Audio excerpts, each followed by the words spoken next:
अर्जुन अपने कमरे की अराजकता के बीच बैठा है, जो उसकी आंतरिक उथल पुथल का एक स्पष्ट प्रतिबिंब है।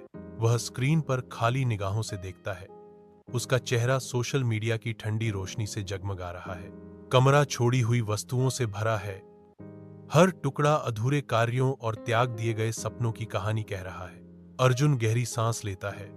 उसकी टाल मटोल करने की आदत का बोझ उस पर पड़ रहा है। वह स्वयं से बब्बाहता है, मैं इसे अगले सोमवार से शुरू करूंगा।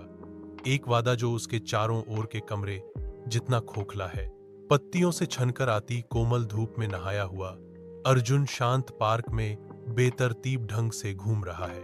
माया की आवाज पत्तियों की शांत सरसराहट से ऊपर उठती हुई सुनकर उसके कदम लड़खड़ा जाते हैं, जो उसे उसकी सभा की ओर खींचती है।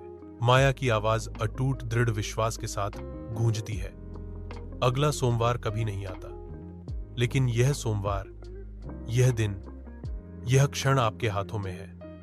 अर्जुन माया के मोहक शब्दों से मोहित हो जाता है। उसके चेहरे पर उद्देश्य की भावना झलकती है। माया के सशक्त संदेश से प्रेरित होकर अर्जुन की आंखों में एक नया संकल्प झलकता है और वह थोड़ा और लंबा खड़ा होता है। उसकी आत्मा जागृत होती है। अर्जुन के चेहरे पर संकल्प की एक नई भावना कठोर हो जाती है, क्योंकि अर्जुन अपने भाग्य को नियंत्रित करने के लिए तैयार है।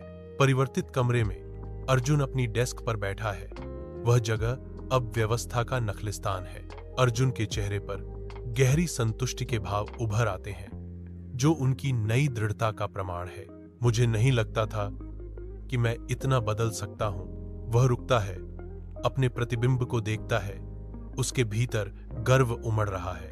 उसका नया रूप आत्म सुधार की यात्रा और उसकी आकांक्षाओं की दिशा में महत्वपूर्ण प्रगति को दर्शाता है।